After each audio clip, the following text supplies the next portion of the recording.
Now you got, just send it to all of us. And thank I you was for the thinking, infant. Rafi's here. I was going to ask for your number to see how you are. Just because, I know it's your first Thanksgiving without your beloved wife. Can you hear me? I can't understand what she's saying. Oh, that's because of my earpods. Wait a minute. She said she Mhm. was wondering how you were feeling with everything. She wanted to check Oh, in. well, I had the opportunity to go spend like 3 days with Thanksgiving, 3 days with my brother and his extended family, Oh, with good. children, grandchildren, grandchildren, immersed in family that was it was incredibly healing. That's And yes, missing Miriam all the time, but compensating with this tremendous amount of surrounded by all of this effusive love. It was, again, extremely healing. So beautiful. thank you. I thank you, I don't Sharon. know. I don't know where she went, but we'll tell her when you come on. I think she got clicked out. Oh, But oh yeah, she yeah, disappeared. that's great, Rafi. I'm so glad. You definitely do. You have all those reflections of love's presence. Yep, it was I like wonderful. that hat, Karen. Yes. Don't look My at my kind of, hair. my kind of hat. Don't- Saturday Thank you. morning. Hey, Rico, Uh, how you feeling? Best day of my life. Anything else would be uncivilized. I there love you that. go. Hi, Karen, Lorianne, Hey, Well, Corinne. you look good. Huh? thank you. You look good. I feel good. I looked it in the eye without blinking, without wishing, and the spirit inside me was just as calm as the sea. So I said, it's going to be okay. Yep, absolutely. And if it's not, that's going to be okay too. And let that divine light radiate Right. right through you. All right. That's right. Yeah, We're okay. We're all okay now. that's it. We're all okay. Hi, And Lynn. hello, sweethearts. Yeah, we're all we're all fighting the same battle. So it's just important that we stick together and we hold each other tight.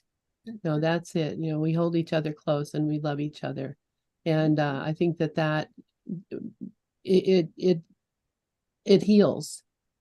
And so I'm grateful for all of you, and every one of us is I'm cold. It's cold.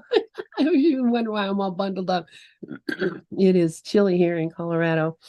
To what you just said, Lynn, I'm definitely this whole week I've been a witness to that because all you guys have come into my consciousness. As soon as I come out of my contemplation and meditation, you guys are just sitting there in squares. And I'm just so grateful for you. So that's a big help, believe me. I love it. That's beautiful. Thank you, thank you, thank you. So I'm not seeing Iris. Let me see if So it's cold in the desert. yes. You get snow. We got a little bit of snow. In the mountains, they got a lot of snow, but over here where we are, we got a dusting of snow. We usually we'll get maybe an inch or so of snow. But it Uh, does get cold, huh? yes, it does get cold because first off, because we're at our altitude, we're at almost 6,000, or if we're over 5,000 feet Okay. in altitude. So that, it gets much colder as the higher you go up. And then because we don't have like it's so dry here, we don't have clouds. I mean, we have clouds, obviously, but we don't have anything to hold the heat in. So as soon as the sun goes down, as soon as the sun like moves on the side of the mountain, it gets cold. Oh, And okay. that so in the summertime it's hot. It's like, it gets up to, in the hundreds. But in the wintertime, it will get down in the 40s and 30s sometimes. And we've even got down to zero, sometimes too. Oh. So but it's because of Learn the altitude. something. Okay. The Yeah. altitude. Yeah, you'll have to come out sometime. It's pretty cool Yeah, out here. I would like to. Yeah. Maybe So on my way back from LA. We'll see. yeah. Are you driving or No, flying? I don't know yet. We're still contemplating those plans, but I'm gonna go see my son. So Oh, Where are you no. going in LA? And probably in Palm Springs, but I'll be up there Wow. too. So don't worry, I'll be knocking on your door. Oh, that's awesome. How fun. I already told him I have to go see my second Hollywood guy. So Oh, yeah, I fell off. I just wanted to say I was thinking of you, Rafi, the other night on Thanksgiving. Did you have company? You know, when you were, I was at my brother's house in Scottsdale, and I was surrounded by him, his children, his grandchildren, his great grandchildren. I was so immersed in family, and it was incredibly healing. oh, good, good. Okay. I was just checking because you're such a sweetheart. Okay. I'm in my laundry room. I'll turn this thing down so you don't hear it. I don't hear anything. So, okay. I just hear you. Okay, so I'm guessing Iris is not here. So I'll go ahead and pray us in.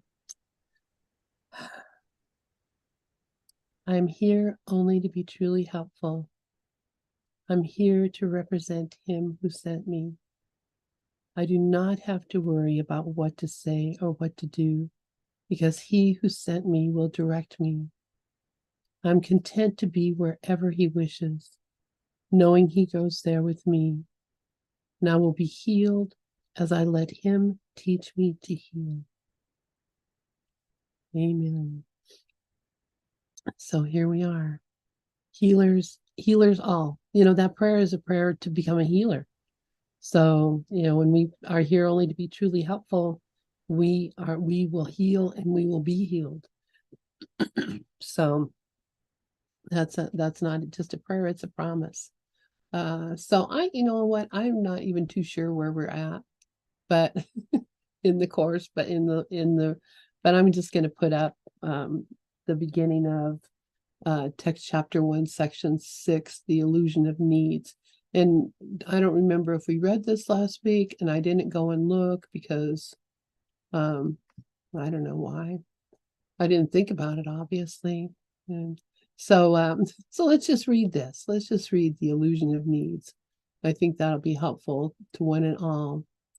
Oh yeah, we did, because I remember Rico talking about the complete forgiveness that we talked about. So let's just read it again. How about that? Who would like to read paragraph 1? I'll start us off. Thank you, sir. Illusions of needs. First and foremost, good morning, good afternoon, everybody. I send you love and life from my heart to yours. Thank you for allowing me to be here with you on this Saturday. The illusions of needs. You who want peace can find it only by complete forgiveness. No learning is required by anyone unless he wants to learn it and believes in some way that he needs it. While lack does not exist in the creation of God, it is very apparent in what you have made. It is, in fact, the essential difference between them. Lack implies that you would be better off in a state somehow different from the one you are in. Until the separation, which is the meaning of the fall, nothing was lacking. There were no needs at all. Needs arise only when you deprive yourself. You act according to the particular order of the needs you establish. This, in turn, depends on your perception of what you are. I love the paragraph. It's on Saturday. Saturday, my discipline is to just listen. Yes, and that's beautiful. Thank you so much for reading, Rico. Who wants to comment on this? Please, Rafi, go ahead. Yeah, I would like a really clear definition of what complete forgiveness is.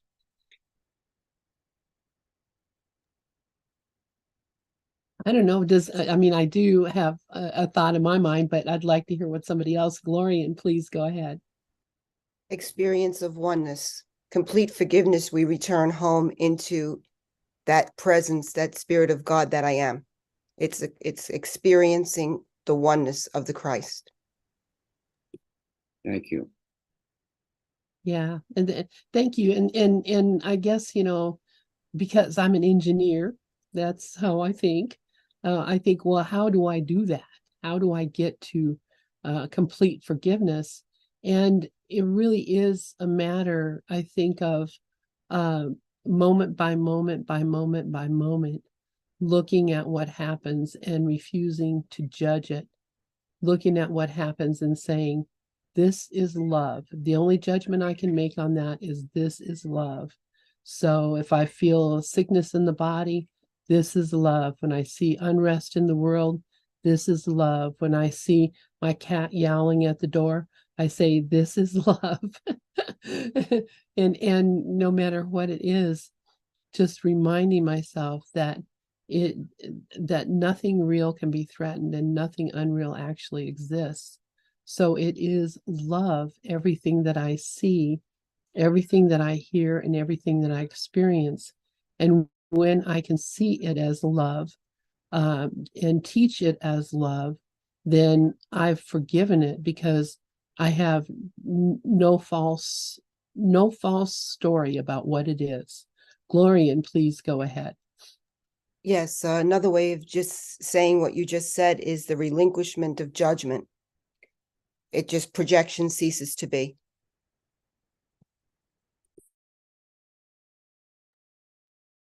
All right. Does anybody else have anything they'd like to share about this?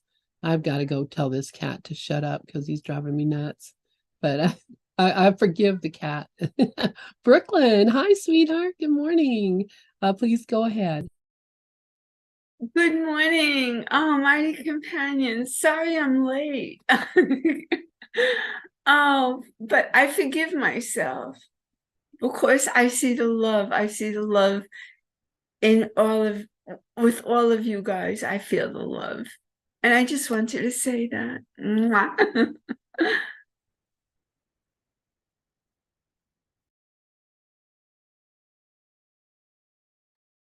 Good morning, Brooklyn. Glad you made it.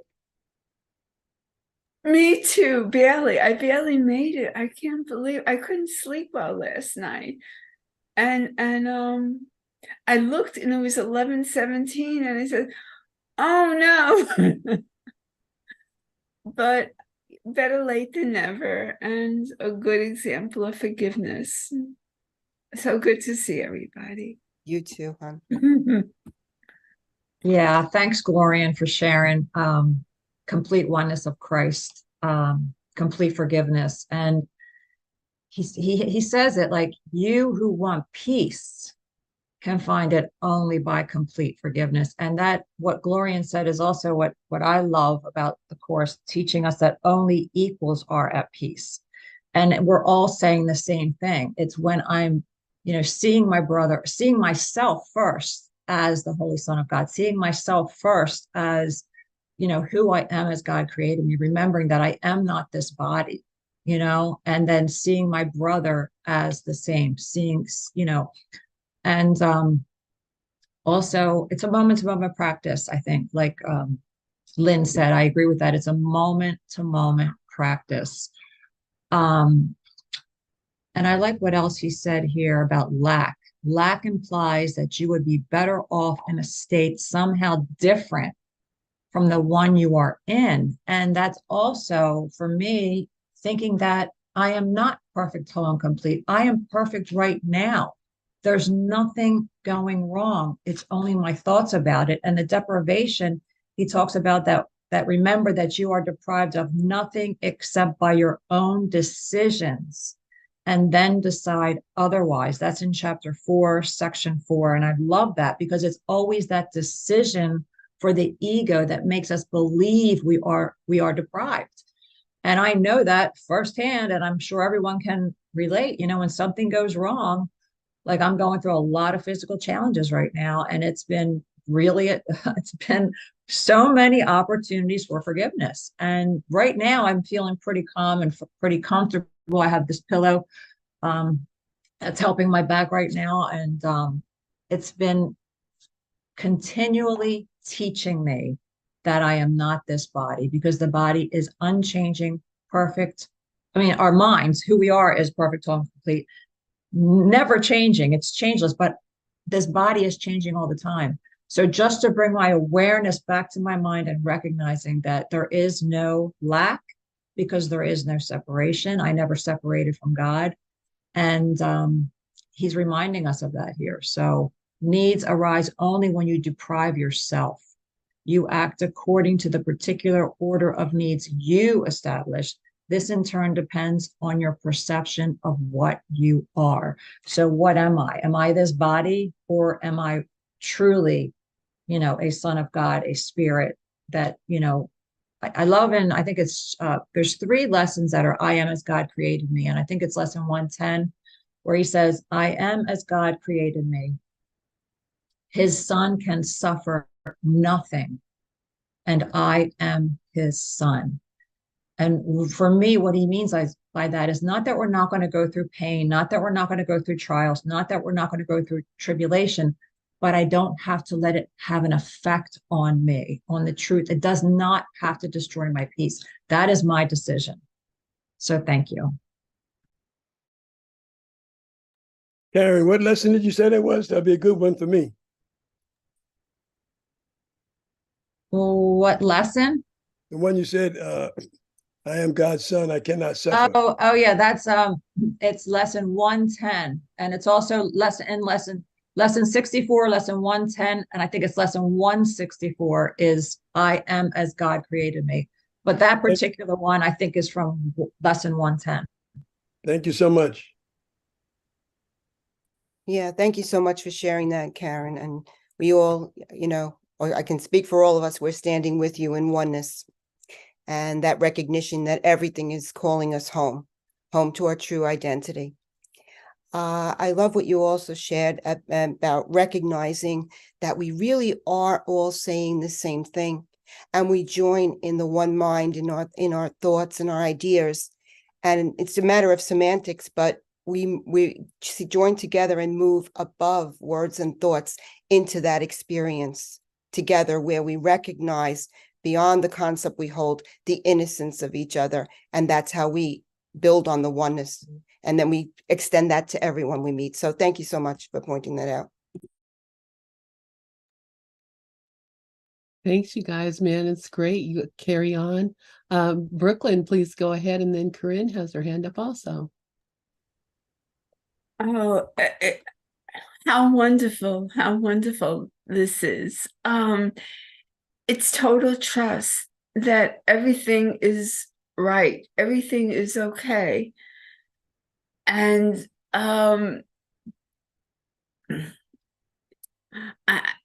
yeah, everything is okay. And all is happening as it should be, no matter how horrible it looks. And we love each other through all of this. And I am vigilant only for God and his kingdom. And that's the one eye, no matter what. Love you. Sorry. Thank you, Brooklyn. Love you too, sweetheart. Go ahead, Corinne. Yeah, thank you. I actually wanted to say to Rico that I hadn't seen him in a while and I had no idea what was going on with him, but his showing up and speaking this morning actually demonstrated to me what this says, that there were no needs at all. Needs arise when you deprive yourself, etc. Because he said that he was fine and everything, he's good and he's here and he's keeps on extending love and receiving love and expressing gratitude. And to me, that's what this first paragraph talks about. And yeah, and also I just wanted to mention today's lesson that says, I have already chosen what you will. And I got one sentence from there that says, what I am in truth is but your will, extended and extending. And I see us all doing that already. So yeah, there's a lot of stories and a lot of other things around it, but keeping my heart focused on that, I am already there and it's happening, and I'm just extending love and really, really nourishing, nurturing that thought and allowing it to grow is what this one feels like. It's more than time to just really, just gather like we're doing and just completely receive that. That's the word, receive that really in the heart. Thank you. Thank you, Corinne. Yeah, it is a grace, isn't it? And it just is, it's raining down on us all the time. And we don't experience it. We try to run away from it, but the reality of it is, we have nothing is lacking. It says before the fall, nothing was lacking. Nothing is lacking, and there are no needs at all. The needs are needs of perception. And I perceive I need a healthy body. I perceive I need, well, I people have been telling me this for years and years. Lynn, you're not healthy. You need to do this or that, or doctors, whatever. I'm as healthy as I can be. I'm just happy and healthy right here. I can do everything I want to do. Sure, I might get tired, walking up a mountain, or doing the laundry or whatever, but that's peripheral. That has no meaning to me. The meaning that I have is being right here now with you and remembering the truth of what I am. So all the rest of that stuff is, who needs it? I have no needs. Karen, please go ahead. Thank you, Lynn. I just want to touch on what Brooklyn said, which I love. She said that everything is perfect regardless of what it seems to look like, what it looks like, because, everything is happening perfectly because it's here to teach us the lessons we came to learn. So that's why it's so perfect. It seems terrible, but, the Course tells us, that it's our I can't think of the wording right now, but it basically tells us that, what we thought was our greatest awakening, or was our worst nightmare, was our greatest awakening. I'm paraphrasing it completely because I can't think of it right now. Dove probably knows what I'm talking about. Anyway, I also wanted to say that to Rico, that those lessons are, I got them mixed up. I can't concentrate sometimes in the morning. I'm just whatever, but it's lesson 94, lesson 110, and lesson 162 are I am as God created me. And lesson 110 specifically says that his son can suffer nothing. So I just wanted to clear that up there. Thank you. Yeah, that's beautiful. And today's lesson, as Corinne was pointing out, basically is saying the same exact thing. Today's lesson 329 is basically saying, what is it called? I have already chosen what you will. I already chose it. I couldn't have helped it. I was already this. And whatever I think, that choice was made for all eternity. It cannot change. So, no matter what we think we're doing here now, we actually chose peace, chose love a long, long time ago. And we're not experiencing it because we forgot that we chose that. Rafi, please, and then Glorian. Yeah, the aspect of what I check with in every morning, things that I go through, God expressing through me, as me, is just another way of, or a synonym for that perfection. And if God is expressing through me as me, then it has to be through everything and everyone in this stream. So there's the perfection once again. That constant reminder is a very centering, and it solidifies. It's the solidification of that carries me forward. Well, just about all the time. Yeah. Thank you. Thank you, Rafi. Yes, exactly. That's the certainty of salvation, the surety of it's true. Glorian, please. Yeah, I'd just like to share, and I know most of you know this, but with my own self, being there on the brink of death and recognizing through that experience that all healing really does come of the mind. And we do what we need to do for the body, but we focus on the spiritual identity, and then the Christ consciousness, the grace moves through and takes it where it may. So it's kind of like being above the battleground and not having attachment to the outcome as best you can, just doing what we need to do, focusing on the truth that we know that we are. But I would like to say that, I mean, I was hooked up to tubes, all kinds of machines, no walking, no moving, and fully expected to transition, fully expected to die. And I mean, intense physical pain and suffering. And I bless this. I bless this because it brought me deeper into the truth. I mean, and I've studied this for years before that, as everyone knew, but it brought me to a deeper awareness and recognition and opportunity, just so many things, and just gratitude for knowing the truth, going through an experience like that. It's just so many things. So I really just wanted to share that I just see it as a blessing. And I know it doesn't seem that way, but ultimately it is. And like I said before, everything's just calling us home. It's just giving us an opportunity to choose again. Thanks. Yeah, thank you, Gloria. And yeah, it's interesting when you have medical problems and you have all kind of medical interventions, and even to be like the other day I went and had some dental work done, and it was a couple hours in a dental chair. It's kind of hard to concentrate. I'm not a body, I'm free when they're going drilling up your teeth, but but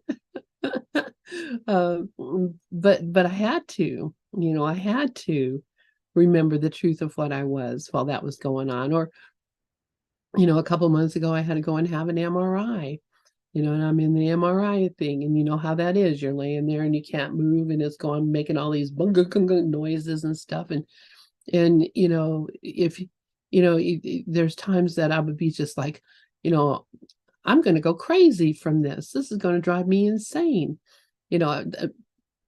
Just popping into my mind that, I can't stand this. And realizing how foolish it is. Of course I can stand it. I'm here right now. And when I was in the dental chair, I just realized I have been here since the beginning of time. There has not been a time that I haven't been in this dental chair right now, as long as time exists, because this is a part of the original Tiny Mad idea. Every moment of this is a part of that. And yet I'm not really here. I'm not really, what I am will not discontinue being when I leave this dentist office. What I am will still be the same thing that I've always been. And, so for me, my practice has turned into an everyday, let me look at the situation I'm in and recognize a reality about it, recognize what's really true, what's really happening here. And so anyway, that's my story. Glorian has her hand up, and then also Rafi. Go ahead, Glorian. Yeah, just quickly, I wanted to add that, we can see that healings do happen. I mean, look at Dove. And for my own self, if you look at me, that looks like nothing ever happened from what I was at, forget it.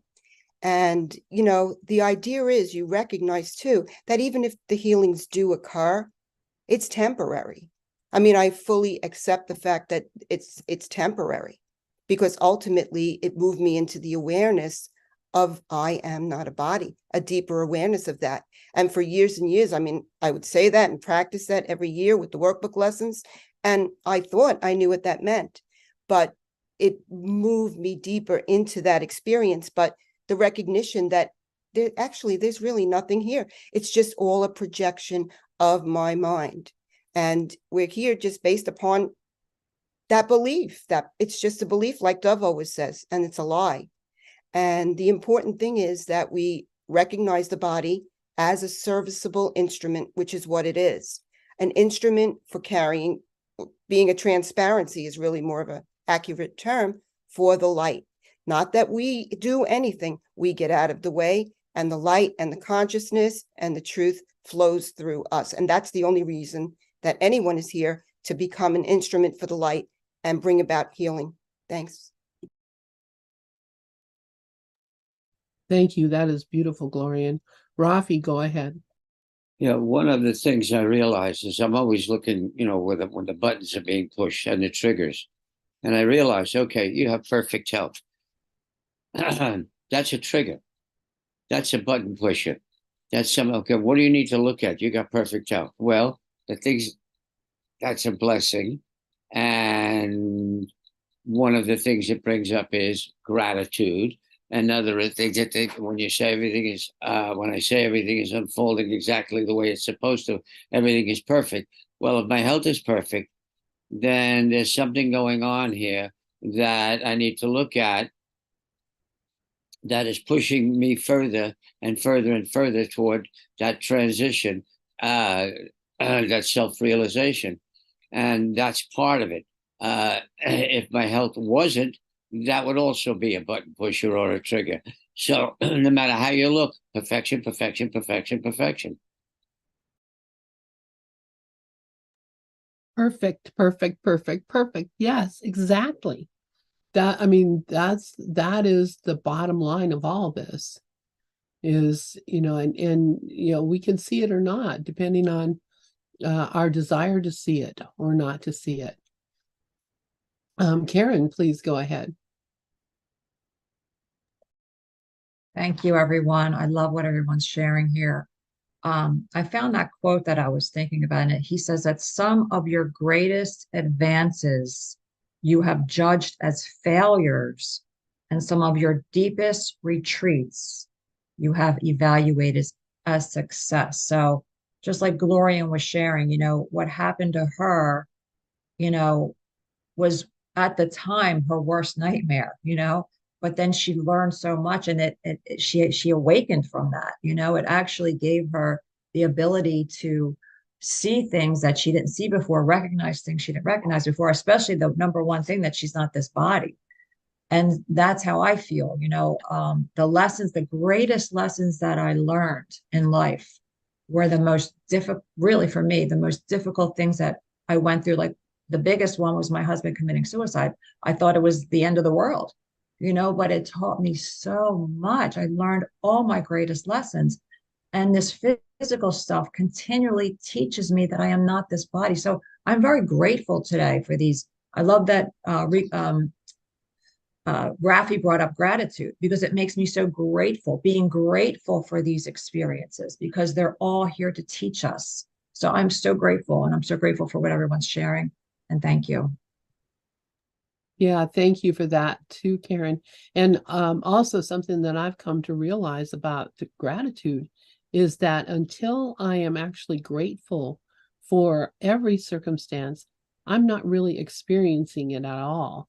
I'm looking at it from the outside and evaluating it. But when I come to the place where I'm absolutely grateful for it, I'm actually experiencing it as it is. And then I don't have to experience it anymore.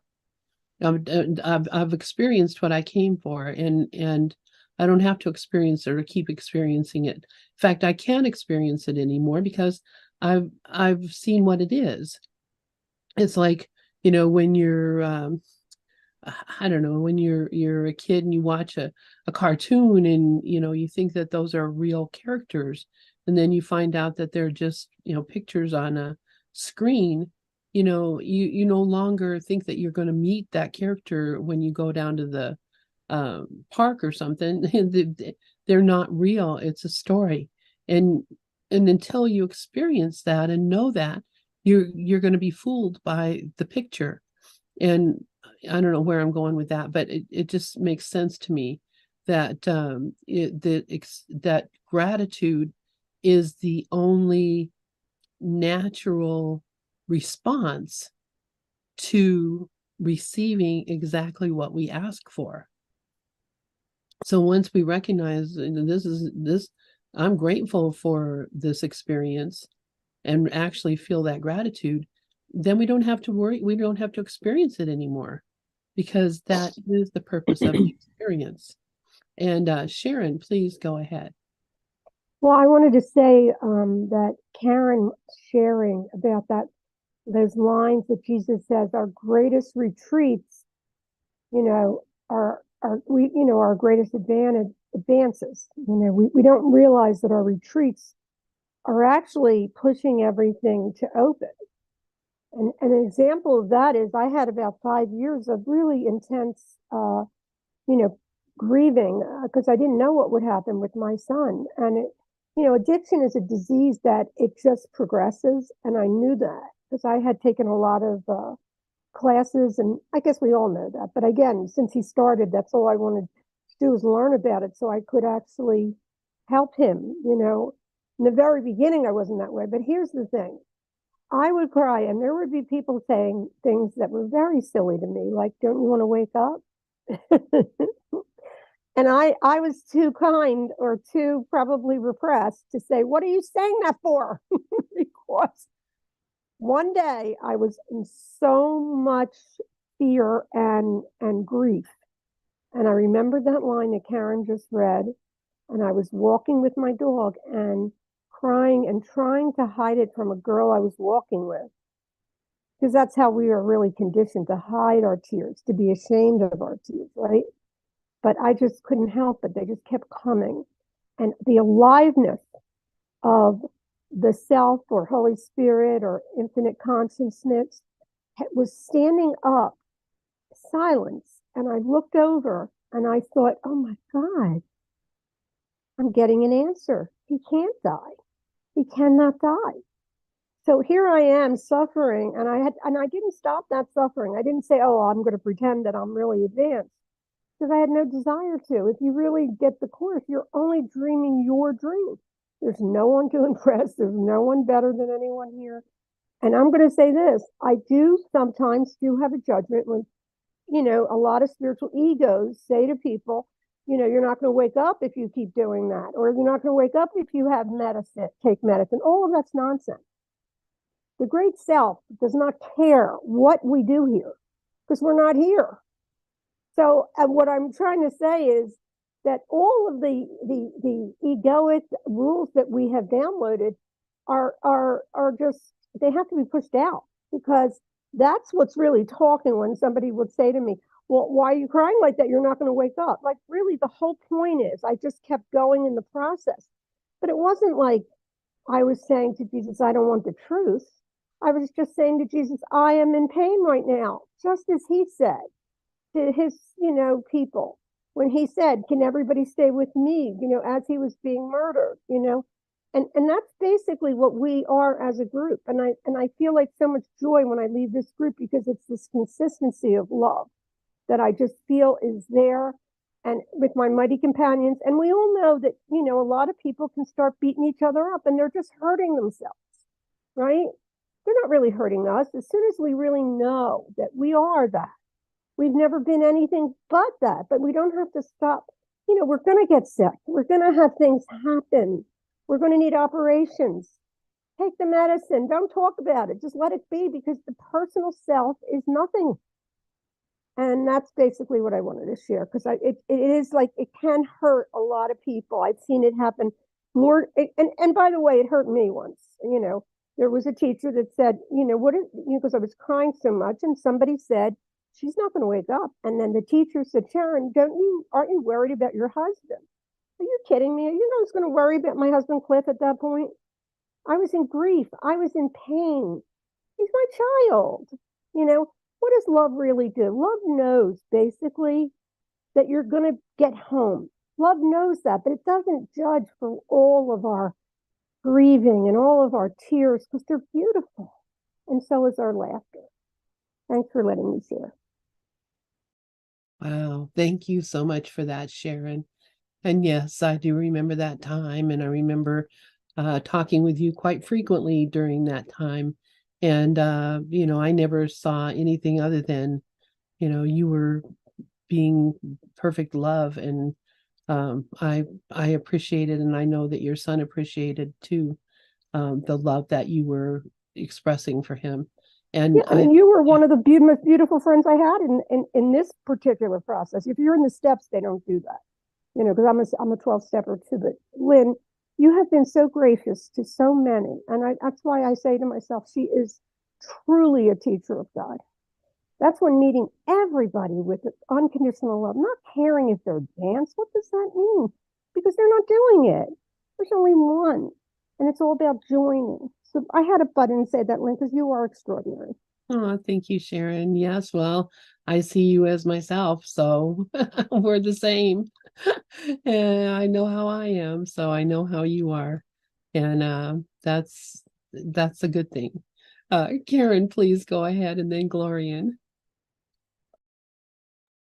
Thank you, Sharon. I totally agree with everything you just shared. And, it's about meeting people where they're at always. We meet people where they're at. And, it's not helpful, just what that person said to you. It's not helpful. We're here to be truly helpful. And the Course tells us that in many ways, but one of my favorite ways is he tells us that this means that a miracle, to attain its full efficacy, must be expressed in a language that the recipient can understand without fear. We don't bring fear out in someone. We don't make them more fearful, and that's not what this is about. And also I liked what you said, because it's never about behavior. It's never about what we do here. There's nothing outside of the mind. It's what teacher we do it with. It's always about the decision we make in the mind. It does not matter what we do here. It never matters. It always matters when we listen to the Holy Spirit, and then we will naturally be shown what to do. That's the only thing for me that matters here, is listening to the Holy Spirit. And that is how I heal my mind. And the other place that he tells us the same thing I just shared is in Manual 26, that if those would be heard, they need to be, those to be heard, they must be heard by, I can't remember the whole thing, but it's by those who suffer. You must speak their language. And so if you would be a savior, you must understand what needs to be escaped. And what he's teaching us here is what needs to be escaped is the guilt. And when someone says something like they said to you, all it does is increase guilt. And that's what we're trying to heal here, is the guilt. So we're here to heal our mind, not reinforce the guilt. So that's very, very important what you said, and I appreciate it. Thank you. Yeah, thank you so much, Karen. And I just wanted to add something here that I'm just feel moved to do this. Sharon talked about when she was having problems and we would talk. And for me, that was a gift. It's a gift to me when someone comes to me with their heart and shares with me what they're feeling. It's a gift to me to be able to communicate with those people and to help them walk their way through whatever it is that they're suffering or fearing. It's a gift for me because I see myself and I recognize my own thinking, and it brings healing for me as well. And that's why every time I send an email out with anything on it, it has my phone number on there. And my phone number is on there because I invite, I want the gift. If you have a situation or something that you're not seeing clearly, I welcome you to call me. And, because I'm probably having the same issue too, or something of that same nature, and we can walk together through it. So, maybe, you may have thought, I wish I had someone to talk to, and, just know that you can call me. And if I'm in a situation where I can answer the phone, I will always answer, and I will always talk to you, and I'll always go whatever it is that you need. Just to let you know that I am grateful for people who are, and I'm not saying, call me up when you stub your toe, unless you really feel like you need to. Yes, I'm here. And don't think you're bothering me. I'm here. That's what I'm here to be, truly helpful. That's all. And so anyway, that's just what I wanted to say about that. And Glorian, please go ahead. Beautiful, Lynn, and thank you. And I feel exactly the same way. It's a blessing, because whoever comes to us is showing us exactly what we think, and then it becomes our thing. We see it, we own it, and together we move beyond it. I also wanted to echo everything that Karen said. If we are really asking what the loving thing to do is, we're validating someone where they're at. We're not just dismissing it and, trying to spiritually bypass what somebody is feeling, because what somebody is feeling is telling them, showing them what they really think. And I know for me, thanks for your share, Sharon. For me, I look at it that I'll bless this individual, recognizing they're coming from the evaluative mind, bless them, and move to a place that's more reflective of my consciousness. And if you just step back and let spirit lead, you are sent somewhere else. And the essence of who you are draws that other essence out there, and that's where we go. So for me, if I look at if there's someone who's saying something I'm not really crazy about or what have you, or I'm judging, I'm like, well, you know what? I'm in my evaluative mind now. Bless you, holy brother. Spirit, help me see it differently and take me where I need to go. Thanks. Yeah, thank you, Glorian. Yes, exactly. And I think we can go back to the very first sentence. You who want peace can find it only by complete forgiveness. And what we're talking about are the means and the steps and the way to come to complete forgiveness. And, we don't do it on our own. We do it with our brothers in the oneness of what we are. So thank you. Does anybody else have anything on this first paragraph? This is a big, huge thing. It's explaining to us why we think we have needs. It's explaining to us why the perception of needs is causing us to have lack of peace. It's explaining to us the mode of operation of the ego world and how to overcome the world. One paragraph right here. Karen, please go ahead, and then Glorian. Thank you, Lynn. That's exactly it. We're here to overcome the ego thought system. And, I never realized how much was in this paragraph. I mean, I'm so glad that we're reading it again. Where he says, while lack does not exist in the creation of God, it is very apparent in what you made. And this is another theme he continually reminds us, that there is no lack in the creation of God. The creation of God is perfect love. It's extending love. It's nothing else. It's pure. It's the love of God, which is all inclusive. There's nothing left out. And that is also, I would say, complete forgiveness. And that is, when I can accept the atonement for myself. And then he says that it is very apparent in what you have made. And what I have made is, this prison in my mind, believing the stories that I tell myself, worrying about the future, worrying about the surgery, worrying about what's going to happen, worrying about worry. I could go on down the list, when it's only right here, right now. It's perfect. I don't have to worry about tomorrow. I don't have to worry about anything. I'm making up this story, and what I have made, there's lack. It's all lack. When I trust this moment is perfect, the creation of God is perfect now. Everything's right now. There's nothing else. I'm continually making up this story that's not real. So I just really, I saw this for the first time. And thank you. Thank you very much. That's beautiful. Thank you, Karen. Please, Glorian. Yeah, I agree. The paragraph is loaded. This just popped out at me also. Until the separation, which is the meaning of the fall, nothing was lacking.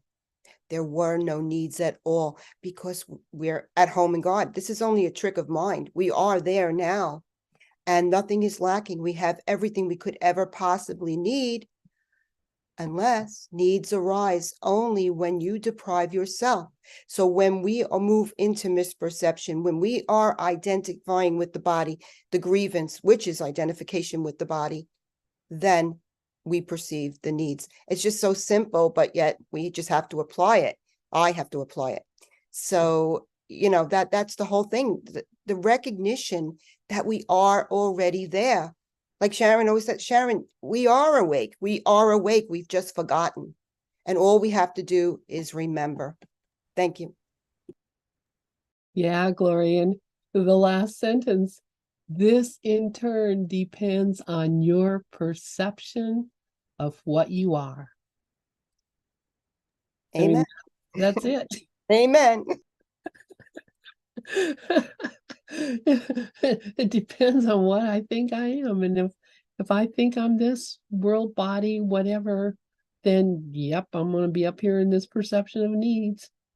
But when I recognize that that's not what I am, that I am what God created, then it completely shifts my whole perception. Let's go on to the next paragraph. We have about 8 minutes. And I think this paragraph, I know Dove really loves this paragraph, as he often quotes the first sentence of it. Who would like to read paragraph 2? I'll read it. Thank you, Rafi. It needs to come up a little bit. Oh, there it is. A sense of separation from God is the only lack you really need. Correct, boy, that's something. This sense of separation would never have arisen if you had not distorted your perception of truth and had thus perceived yourself as lacking.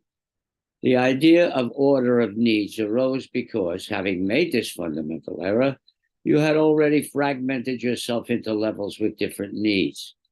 As you integrate, you become one, and your needs become one accordingly. Unified needs lead to unified action because this produces a lack of conflict.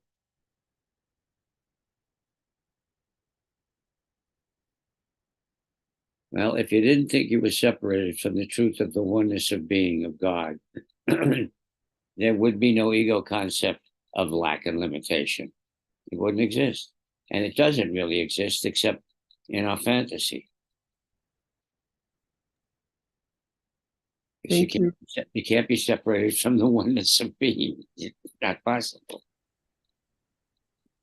Exactly. Yeah. You can't be separated from anything, anything at all. We can't be separated. Glorian, please go ahead. And the unified needs is the recognition that everyone just wants to feel loved, safe, and free, whole, well, and complete. So once we look at that, and if we see somebody acting in a way that's not expressing that, we know that that is the unified need. And ultimately, if we're seeing that, that's in our mind. So we take that with spirit to spirit and say, where is this pertaining to me? But we will ultimately know unified needs. I want to feel loved, safe, and free. I want to feel whole, well, and complete. And no one would be acting that way in an unacceptable way if they did feel that. Thanks. Yeah, thank you, Glorian. That's absolutely true. And that's if you study nonviolent communication, which you hear me talking about all the time. That's the thing that Marshall Rosenberg says. When you can establish your shared needs, you can recognize your shared needs, then you can have a conversation with somebody because you can come from something that you both agree on and that is universal to everyone. You have to bring yourself back to the universal mind before you're able to overcome conflict or overcome fear. It really and doing that in the world, make this year different by making it all the same, recognizing our sameness through our shared needs is a really good step to recognizing our true needs as spiritual children of God. Kieran, please go ahead. Exactly. And beautiful, Lynn and Gloria. And thank you. I was looking at that too. And exactly what you just said, Lynn. It's for me, it's the whole message of the course. The unified needs lead to unified action because this produces a lack of conflict. And the unified needs are seeing that we all have the same interests. We all have the same interest in awakening from this dream of separation, which leads me back to the first sentence, which is a sense of separation from God is the only lack you really need correct. This is the whole entire course right here in this paragraph, because it's also lesson 79 and 80 is coming to me. Lesson 79, let me recognize the problem so it can be solved. What is the problem? The belief that I think I'm separate from God. And then lesson 80 is, let me recognize my problems have been solved. I never separated from God. It's just a mistaken belief. So I just love the reminders that he keeps telling us, because for me, this thick head needs to be continually reminded. So thank you. Thank you. Thank you, Karen. Yeah, absolutely. It's recognition. It's not, figuring things out. I just need to recognize. Rafi, please go ahead. Yeah, the whole thing about perceive yourself as lacking, it's a feeling. You feel like you lack. A lack is want. Because you think you're separate from God, from the truth, from the oneness. You feel like you need stuff. I gotta have this. I gotta have people like me. I gotta get some more money. I gotta. And it's all wanting. And that's what that sense of lack is. But it's just a feeling. And you can welcome the feeling and you can let it go. And then that feeling is gone. There may be more of it later on, but you can continue letting go that too. Again, but because ego likes to complicate things, it makes this into a big deal. But it's not. They're just feelings. And all feelings come up to leave, and you can get a hold of them. And instead of distracting ourselves from them or suppressing them or anything like that, or pretending they're not there, think, oh God, what am I going to do now? Just welcome the feeling. It's a lack of what? And whatever it is, just let it go. It's that wanting feeling. And we can do that. We have that power. We are blessed with that.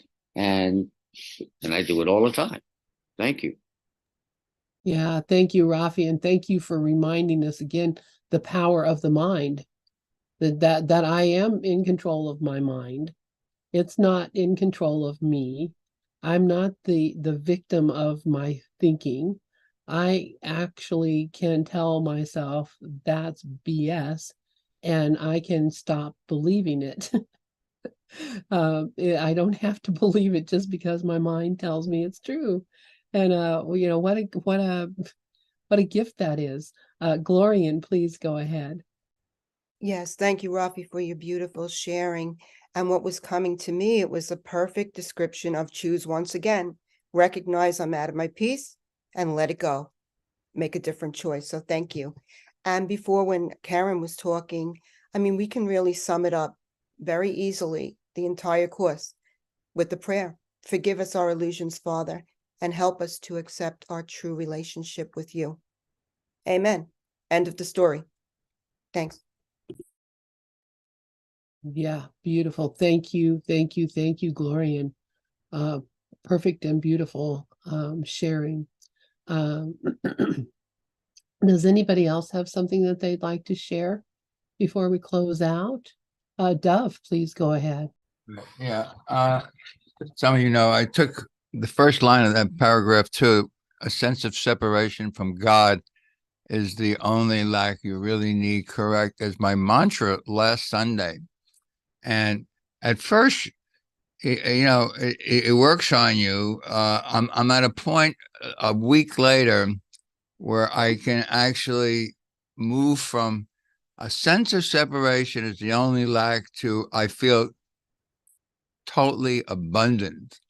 When you begin to integrate the experience that I and the Father are one, you become abundant. It's so just passing that on. Thanks. Yeah, thank you for that, Dove. And yeah, I mean, that's really true. What you're practicing, it is a practice. And if you take that on and just remember that every time, whenever anything comes up, oh geez, I'm out of sugar but a sense of separation from God is the only lack I really need to correct. Or, I'm cold and I need to get a blanket because I'm chilly. Well, no, really, a sense of separation from God is the only thing that's really wrong here. It may seem silly to say that when you think you really just need sugar. It may seem silly to say that, but honest to God, if you were not feeling like believing you were separate from God, you would not need sugar. You would have everything you needed. You would not need cookies. You would not need a blanket. You would not need shoes. You would not need a chair. You would not need a table. You would not need a computer. You would not need anything if you remembered your connection to God. You would have, you have everything. And these items are not even really there. These items are just a story. And in reality, when we have that lesson that says, what's the meaning of this table? What's the meaning of this chair? Well, the meaning of the table to me is, oh, I think I'm separate from God. And I think I need a table to put things on because I think I need things. Because I think I need something. Because I need a chair because I have a butt. I have a butt because it needs, I need it for my body. My body needs a chair to sit on. That's a sense of separation from God. If I knew I wasn't separate from God, I wouldn't be having that problem because there wouldn't be a body to sit in a chair. But that's like way in the future thinking, I think. But now, just reminding myself, yep, that's only happening because I think I'm separate from God. Anyway, Karen, please go ahead. That was funny, Lynn. Thank you. If anyone ever asks me, anyone who's new to the course and ever asked me, about how to explain the course, I'm gonna read this paragraph to them. I'm gonna tell them to go to this paragraph. This is really for me now. I'm really seeing that it is the whole course. There's another, I just want to add this because it really, to me, just really helps me. It's saying the same thing, but he says the only thing lacking in any situation is our awareness to love. And that is in chapter 17, section 7, paragraph 4. And in the very introduction of this course, he tells us that we can't learn what love is, but we can remove the blocks to love's presence. It is not something that can be learned, but we can remove the awareness, we can remove our blocks to the awareness. And this is what this whole entire course is about, to let go of what we made and give it over to the Holy Spirit to show us the truth. And it's always that. And I'm just loving this section. And I'm so happy that you decided to read it again, Lynn. Thank you. Yeah, thank you, Karen. Yeah. I mean, this is pretty amazing. This is text chapter 1. And I'm realizing, Jesus gave us this really heavy duty stuff in the very beginning of this course to get us to a point where we could find or understand the higher points of things. But this is the fundamental thing, that tells us, this is what you really are. And I like that we're talking about orders of needs and orders of, and it reminds me of the very first miracle principle. There is no order of difficulty in miracles. And how many times Jesus says order of difficulty in the course. If you go and look it up, you will find that he is really discussing that being the way that we separate everything is through this belief in order of difficulty. And it, once you understand, he says, you haven't yet, healed the sick or raised the dead. You haven't moved mountains by your own faith because you still think there's an order of difficulty in miracles. So he's telling us this is the same thing: heal the sick, raise the dead, move the mountains, sit in the chair, all whatever it is. Those are all things that happen when we recognize that none of it is true. It's all an illusion. It's all a dream. Dove, please go ahead. No, Okay, I just want to laugh a little with you, Lynn. Lynn and I did the entire textbook. Took us 3 years. We went the same as we're doing now, paragraph by paragraph. We went, and I remember at the very beginning, and I'm sure Lynn is smiling and laughing. I said, "Let's skip chapter 1." I said that, and we did from chapter 2 all the way to 31. Well, I heard from Ken Wapnick recently, just a week or two ago.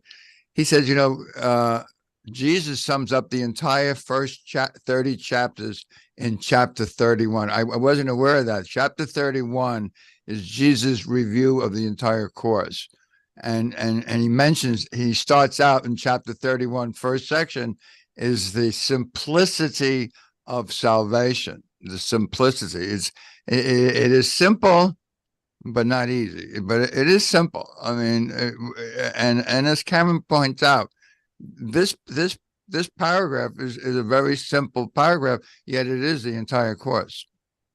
I mean, he repeats the same thing over and over again. It was pointed out that that the course is holographic, and any one sentence, any one-liner, any one paragraph will bring you the entire course if you're open to it and don't analyze it. If you analyze it, forget about it. That's why he gives you 1,300 pages, because the ego says, I got to figure this out. I got to understand it. And I think I put something here at the very, very beginning, which came up in Ken Wapnick's reading today. Let me find it and I'll read it. It says, this comes, I'll read it. It's very hard for you to realize that it's not personally insulting that your contribution and the Holy Spirit are so extremely disproportionate. You're still convinced that your understanding is a powerful contribution to the truth, and it makes it what it is. Yet we have emphasized that you need understand nothing, period. Salvation is easy just because it asks nothing that you cannot give right now. And you find that in text chapter 18, section 4, which is the line says, your understanding is not necessary. Only your willingness is necessary. Willingness in this course is everything. And what are we willing for? We're willing to accept it. That's all it is. It's an acceptance of what is, instead of saying, well, I don't understand it yet. Only the ego tries to understand. Thank you, Dove. And yeah, that quote that you posted in the chat is so cool. And that is from Ken's thing today. How Jesus laughs, I think, when he says things like this, that it's very hard for you to realize it is not personally insulting that your contribution and the Holy Spirit's are so extremely disproportionate. You are still convinced that your understanding is a powerful contribution to the truth and makes it what it is. Isn't that just hilarious? It's like, anyway, Sharon, please go ahead. Oh, I just wanted to say this morning I listened to what Dove sent out on gratitude. And I feel as though that is another thing to really look at. Because the thing is, as soon as we, and the way he explained it basically is when we go into the gratitude, it helps all of our, our executive functioning, all of it calms down. I don't know how to word it because he said it a lot better than I can, but the gratitude immediately puts you in the right mind. And when you write, something happens. And as you do that every day, you progress into it and you can't help but feel okay. I am going to say this, that when you're in pain, there's no problem complaining because sometimes that feels better. That's, pain is pain. Suffering is what's optional in what A Course in Miracles gives us. We don't need to suffer anymore. We can watch the character that we are playing and, pretty much just, keep watching it. Sometimes we might end up being that character, and that happens to me through the day. I want to say that what I was pointing out before is that the wakefulness is what we are, and we really don't have to do anything. And the whole thing in a course is I need do nothing. However, this is mitigating the guilt, because there's so much guilt in the one mind, and yeah, we're all awake, because wakefulness is what we are. We are the awareness, and this person just has all this tensions that we want to let go of. But I just say that it's wonderful. This is a good thing to do. Bye, Gloria. This is a good thing to do, a gratitude list for me anyway. And I want to thank you, Doug. Thank you for that, Sharon. And Karen, please go ahead. Thank you, Sharon. I just wanted to share something of course, for everyone, but for Rico, because Rico had said at the top of the hour that, I'm okay, everything's okay. And I loved I love your attitude, Rico. I just want to acknowledge your attitude is amazing, and it really helps me. There's on YouTube, you can go to, it's a clip. You can just put in there either The Voice or America's Got Talent. I'm not sure which one, but it's a song called I'm Okay. And the girl's name is Nightbird. And she sings this song, and it's so beautiful. She's dying of cancer. She's a very young woman, and her attitude is everything. And she doesn't believe in the cancer. And it's just so inspiring and beautiful. And the song is called I'm Okay. And it was just so inspiring, Rico. And I just thought of you, and I thought you would really enjoy listening to it. And anyone, but definitely specifically you.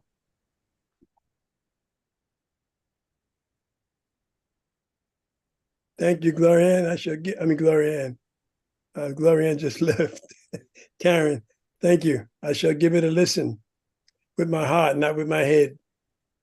And while you're at it, give a lot of love to that cancer, okay? Because this love is a lot stronger than that. Yeah.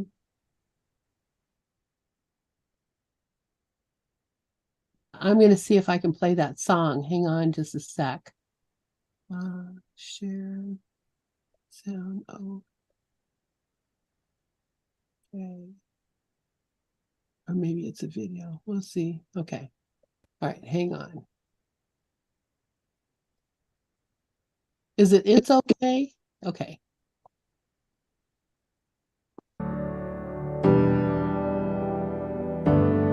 Can you hear this? Yes, perfect.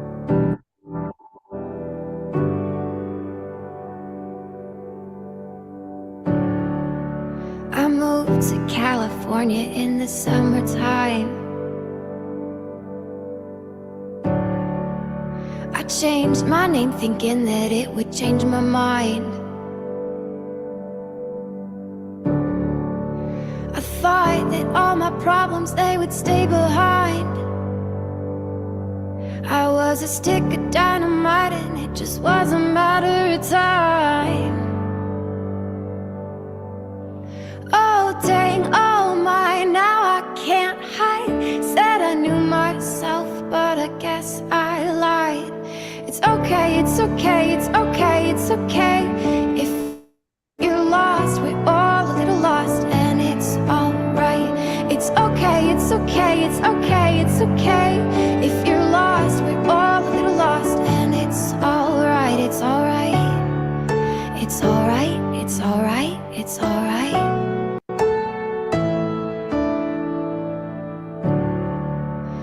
I wrote 100 pages, but I burned them all. Yeah, I burned them all. I blow through yellow lights and don't look back at all. I don't look back at all. Yeah, you can call me reckless, I'm a cannonball. I'm a cannonball. Don't know why I take a tightrope and cry when I fall. Oh dang, oh my, now I can't hide. Said I knew what I wanted, but I guess I lied. It's okay, it's okay, it's okay, it's okay.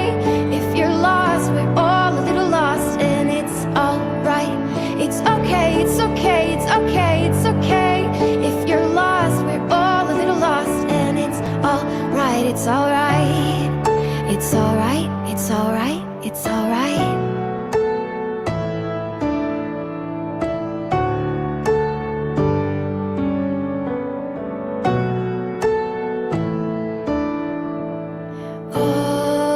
Oh, it's alright. Oh, it's alright. It's alright, it's alright. Oh,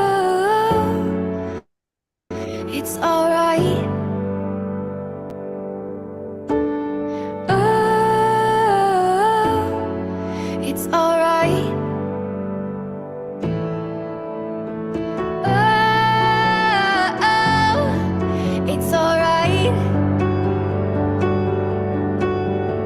Oh, it's alright to be lost sometimes. It's okay, it's okay, it's okay, it's okay. If you're lost, we're all a little lost, and it's alright. It's okay, it's okay, it's okay, it's okay. If you're lost, we're all a little lost, and it's alright, it's alright. It's alright, it's alright, it's alright. Yeah. It's okay, it's okay, it's okay, it's okay. If you're lost, we're all a little lost, and it's alright.